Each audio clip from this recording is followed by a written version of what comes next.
Պարոն նախագահ, ձեր կարծիքով եկեղեցու շուրջ սկսված այս զարգացումները ինչ վտանգավոր հետևանքներով են հղի, որովհետև այդ սև ու սպիտակը կարծեք թե նաև առաքելական եկեղեցու մեջ մտցրեցին իշխանությունները։ Դեքս ռեժիմի ներկայացուցիչները չունեն ոչ սրբություն, ոչ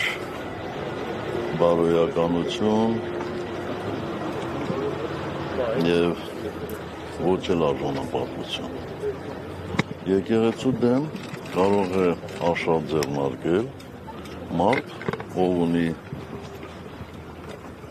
հոգեկան խնդիրներ կամ լցված է ամբողջովին չարությամբ, կամ էլ կատարում է թշնամու հանձնարարություններ։ Ինչ վերաբերում է Վեհապար Հայրապետին, ապա ես վստահ եմ, որ նա հաստատակամ է և ցանկացած պարագաներում բարեխղճորեն կատարելու է իր ազգային և եկեղեցական ծառայությունները։ Բայց բոլորիս էլ հայտնի է, որ եկեղեցու դեմ հալածանքները միայն ուժեղացնում են եկեղեցուն։ Այնպես որ համբերությամբ սպասենք։ Պարոն Սարգսյան, կիրակի օրը պատարագ է լինելու կարգալույծ եղածներ Արամն է հայտարարել, Փաշինյանն էլ մասնակցելու է կիրակի օրվա սուրբ պատարագին։ Դուք ձեր թիմից գնալու եք, չգիտեմ, այնտեղ Հովանավանք պաշտպանելու եկեղեցին եւ ինչպես է եկեղեցին պաշտպանելու process-ը պատկերացնում։ Մենք մի քանի անգամ հայտարարել ենք, որ մեր քաղաքական ուժը ամբողջովին կանգնած է Վեհապար Հայրապետի մեր եկեղեցու կողքին եւ մեր գործողությունները մշտապես պայմանավորված են լինելու Վեհապար Հայրապետի հորդորով։ Հենց Վեհապար Հայրապետը կես բառ ասի ցանկացած եկեղեցում Հայաստանի ցանկացած կետում մենք պատրաստ ենք այնտեղ կանգնելու։ Պարոն նախագահ, Վարդան Ղուկասյանի շուրջ իրադարձությունների մասին ձեր դիրքորոշումն է ուզում իմանալ։ Նայեք, ի սկզբանե ակնհայտ էր, որ Վարդան Ղուկասյանը խոցելի թեկնածու է, նրա վերաբերյալ անընդհատ գործեր են լինում, նախկինում էլ են եղել եւ չնայած այդ հանգամանքին ընդդիմությունը որոշեց այդ թվում ձեր քաղաքական ուժի քվեով նրան դարձնել Գյումրու քաղաքապետ։ Ինչ եք կարծում, եթե ընդդիմությունը ավելի շրջահայաց գտնվեր եւ ավելի անխոցելի մեկին ընտրեր, կունենայինք Գյումրիում այս իրավիճակը, որ ունենք այսօր։ Եվ կար այլ ելք։ Նախ ես կուզենայի, որ դուք շատ ճշգրիտ արտահայտվեք, երբ որ խոսում եք մեր քաղաքական ուժի մասին։ Մենք այո, այնտեղ ունեցել ենք, այսպես ասեմ, մատում համակրել ենք եւ սատարել ենք, բայց դա չի նշան, բայց չի կարելի նույնականացնել մեր քաղաքական ուժը։ Սա մեկ։ Մարտուն Գրիգորյանը Ես չեք թողնում ես հարցը պատասխանել, էլի։ Գիտեք, մենք բոլորս էլ մեղավոր մարդիկ ենք։ Անկախ որևէ հանգամանքից այդ գործում քաղաքական բաղադրիչը շատ մեծ է։ Եվ ընդհանրապես պարզ է չէ բոլորիս համար, որ այս իշխանությունները ունեն զրո հանդուրժողականություն այլակարգության հետ կապված։ Եվ նրանք ցանկացած գնով, ցանկացած միջոցներով լրացնում են, փորձում են լրացնել այլ կարծիք, այլ քաղաքական դիրքորոշում հայտնող մարդկանց։ Ընդհանուր մինչև մեկուսացնել։ Այս պարագայում Վարդան Ղուկասյանին մեկուսացրել է։ Ինչ վերաբերում է ձեր հարցի երկրորդ մասը, ապա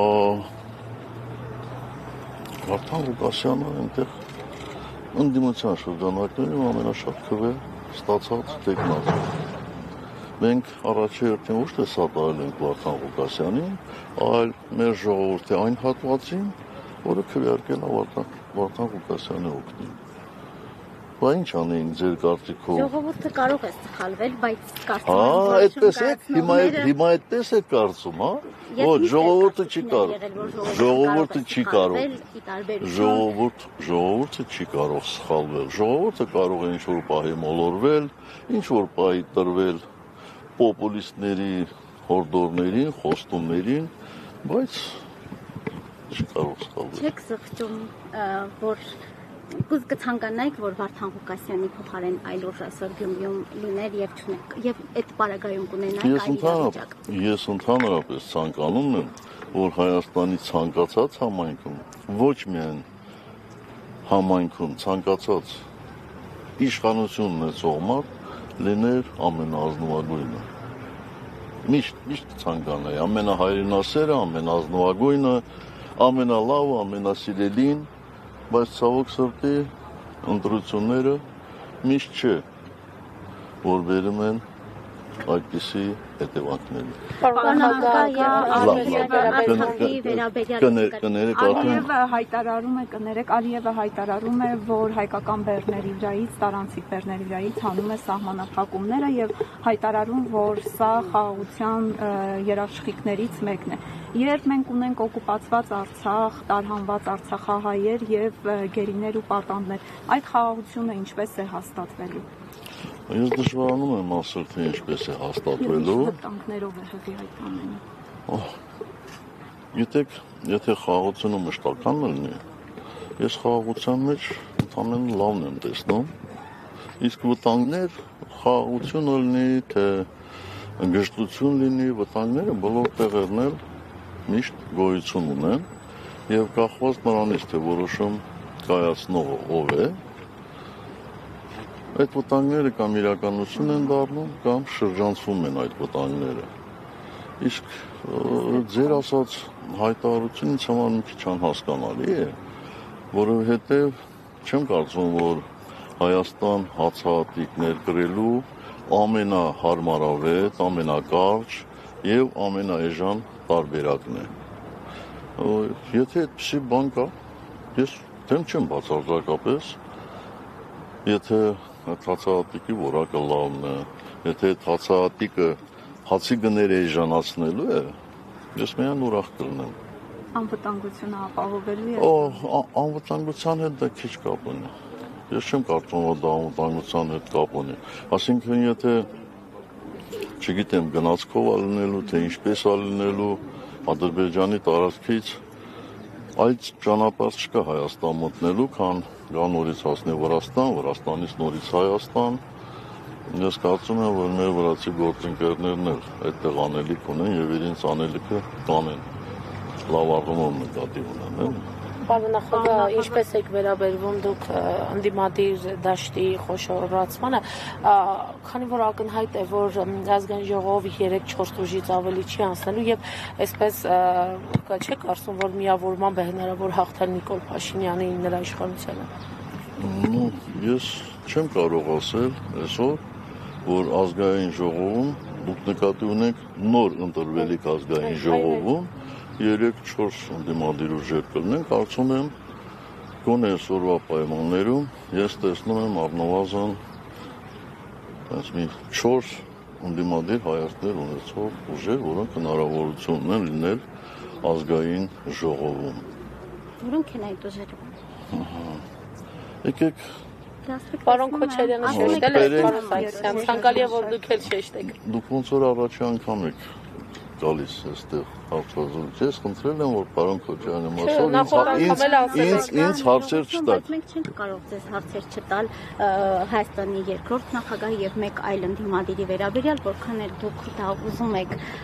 չեք ցանկանում, որքան էլ դուք դա չեք ցանկանում։ Արդյոք դուք համարում եք, որ դուք իրավունքներ ունեք, ես չէ։ Դուք իրավունք ունեք։ Բայց մենք էլ իրավունք ունենք հարցեր հնչեցնելու, եթե դուք ես էլ իրավունք ունեմ հարցերին կամ չպատասխանելու կամ խուսափելու։ Ներողություն 26 թվականի ընտրությունների հետ կապված արդեն 1 տասնյակից ավել կուսակցություններ կամ չգիտեմ դաշինքներ ցանկություն են հայտնել մասնակցելու 26 թվականի ընտրություններին։ Դուք դեռևս Հայաստանի Հանրապետական կուսակցությունը, այսպես ասած, որոշում չունեք։ Արդյոք վերանայել եք կամ կարող եք պատասխանել այդ հարցին, մասնակցելու եք թե ոչ։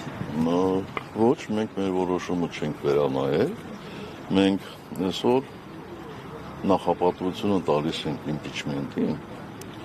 եւ կարծում եմ բոլորդ տեսնում եք, որ խորհրդարանական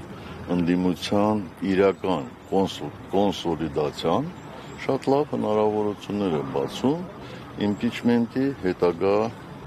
իրականացման գործում։ Ես ընդհանրապես շատ զարմացած եմ այն մարդկանց վրա, հատկապես այն քաղաքական ուժերի, ովքեր փորձում են իմպիչմենտը հակադրել ընտրություններին։ Բայց ինչպես կարելի է հակադրել։ Դրանք երկուսն էլ սահմանադրական, չասեմ միջոցառումներ, ամենայն դեպս սահմանադրական դրույթներ են։ Այսպես թե այնպես ընտրությունները կայանալու են։ Եվ սահմանադրությունը հստակ ընդգծում է, որ իմպիչմենտը ճգնաժամային լուծման գործիք է։ Եթե մարդիկ կարծում են, որ այսօր Հայաստանում ճգնաժամ չկա, մենք այդպես չենք կարծում։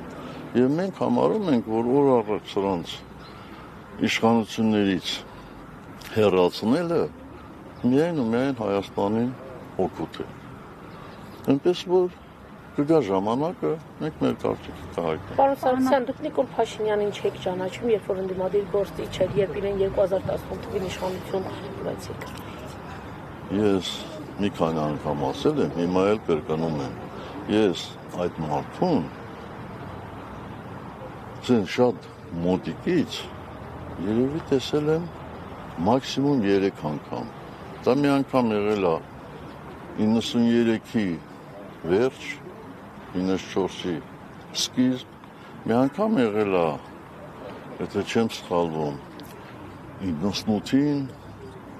երբ որ դատարանում ենք, այսպես ասեմ, հանդիպել, տեսել, եւ մի անգամ էլ 18 թվականի մարիոտում, ուրիշ որևէ տեղ ես այդ մարդուն չեմ տեսել, չեմ հանդիպել, եւ ոչ էլ միջնորդավորված խոսել եմ, եւ ոչ էլ հեռախոսակապ եմ ունեցել, որևէ բան չեմ ունեցել։ Ինչ է նշանակում ճանաչել։ Իհարկե, բազա չէ, ես տեղյակ էի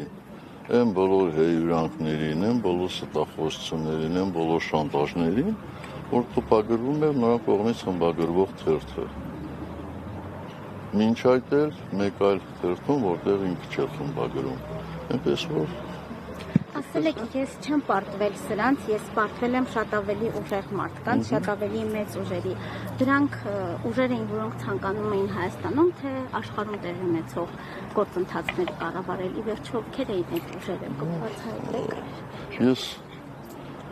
ի գիտություն ձեզ հայտնել եմ, որ 18 թվականի մասին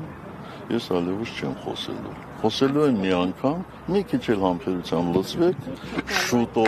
շուտով ուղիղ հեռարձակմամբ ձեզ բոլորիդ էլ նաև հնարավորություն է տրվելու հարցեր ուղղելու, շատ հանգիստ կարող եք ուղղել եւ լսել ձեր հարցերի պատասխանները։ Եթերում պարոն նախագահ եկել է, այ վերջո 7 տարի անցել է ձեր հրաժարականից, անընդհատ ասում եք, որ շուտով կխոսեմ ու չեք։ Անընդհատ չեմ ասում, ես դա ասել եմ ընդամենը անցյալ տարվա։ Պարոն նախագահ, մտավախություն չունեք, որ 2021 թվականի սցենարը կարող է կրկնվել, այսքան ուժերով կրկին ընտրության գնալով եւ նույն, այսպես ասած, արդյունքը ճակերտավորում ունենալով։ Բոլոր պրոցեսներում լինում են եւ լավ իրավիճակներ եւ վատ իրավիճակներ։ Եթե ես մտավախություն չունենայի, այդքան լուրջ չի զբաղվի իմպիչմենտի գործընթացում, բայց օր առաջ այս իշխանություններից հեռացնելը Հայաստանի համար միայն դրական հետևանքներ կարող է ունենալ։ Ես այսօր չեմ կարող ասել, որ ընտրություններում ընդդիմությունը անհաջողության է մատնվելու, բայց չեմ կարող ասել նաև, որ այս ընդդիմությունը լինելու է առանց բռնաճնշումների,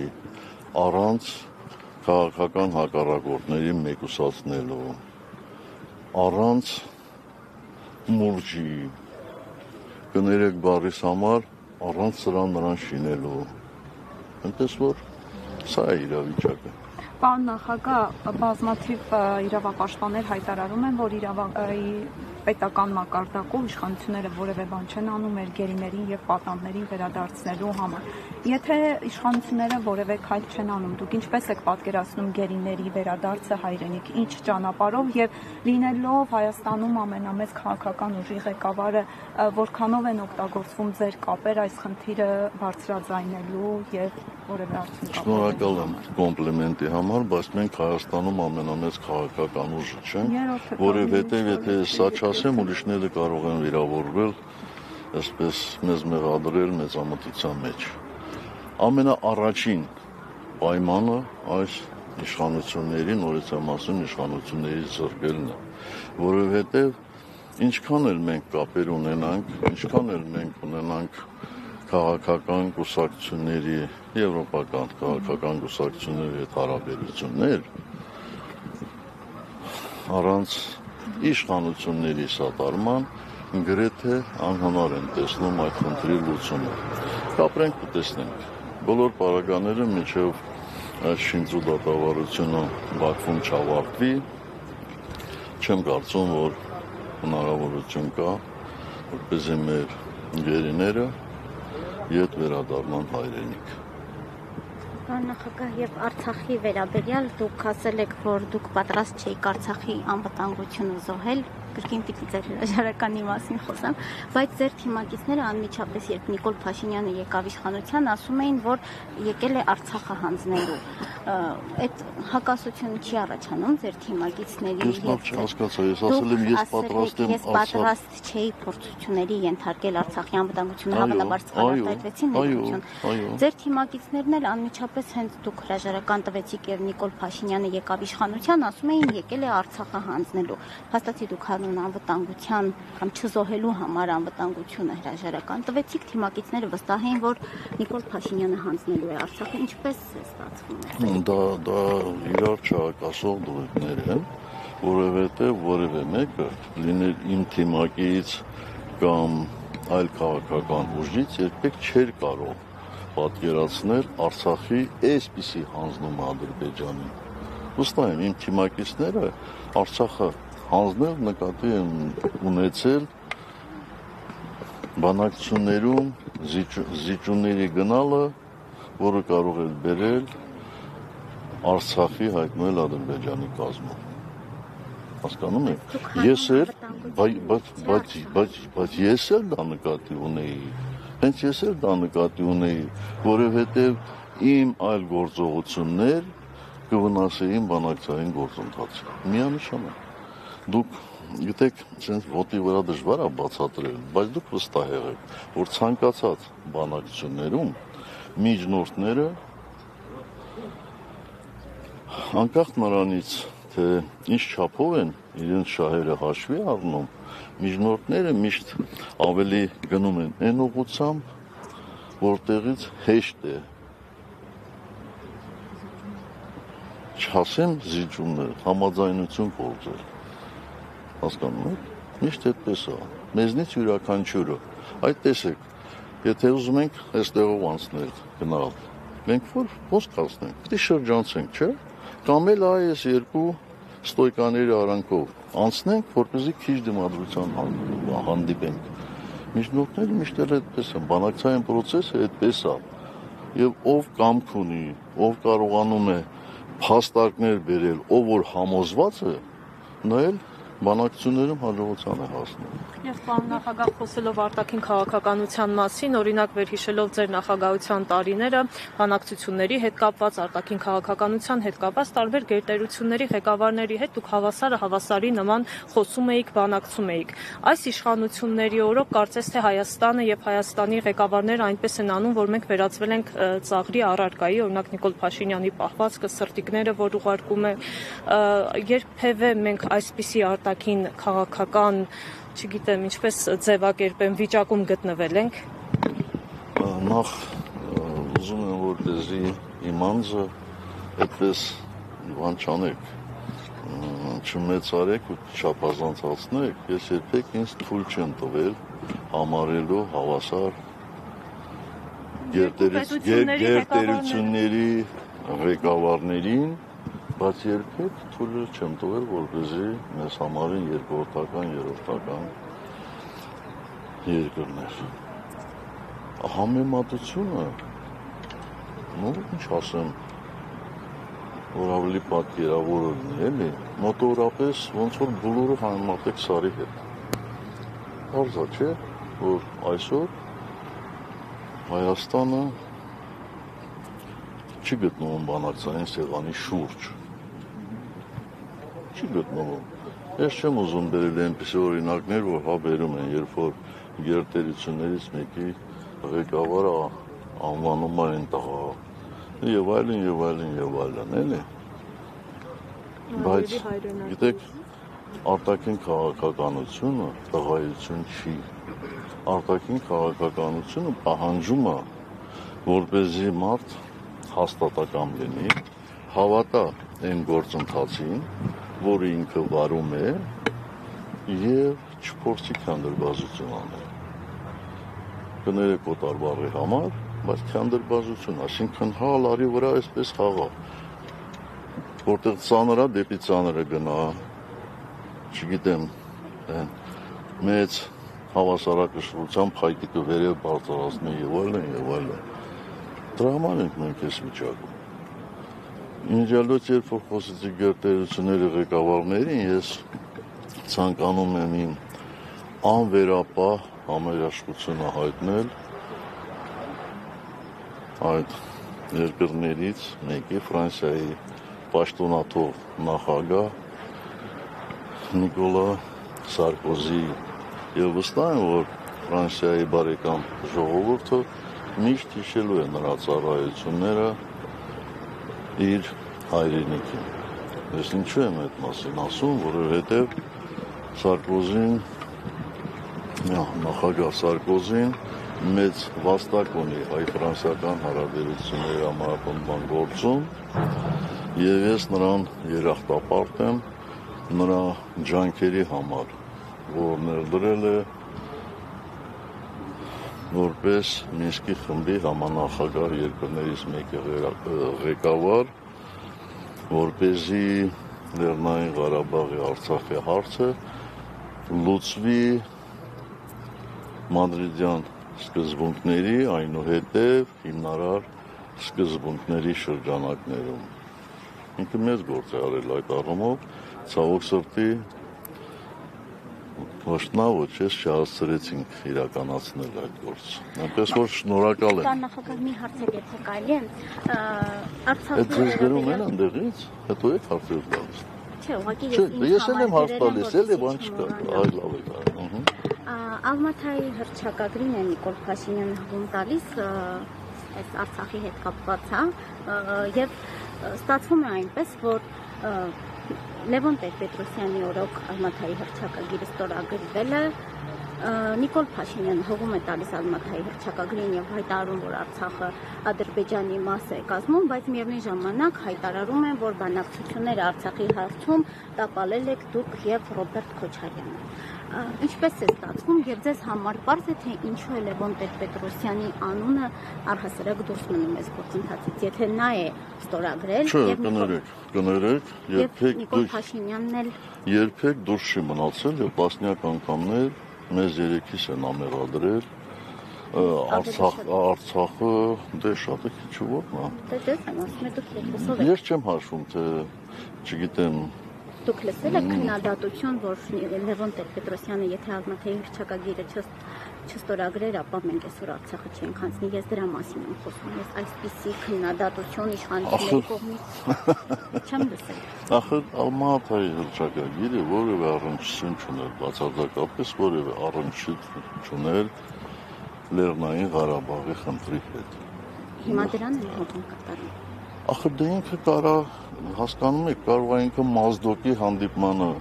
այս հղում կատարի, նա կարող է Մոնտեվիդեոյի ինչ-որ մի ռեստորանում մի հանդիպման հղում անել, դա ինչ կապ ունի։ Ես մի քանի անգամ ասել եմ, հիմա էլ կրկնում եմ,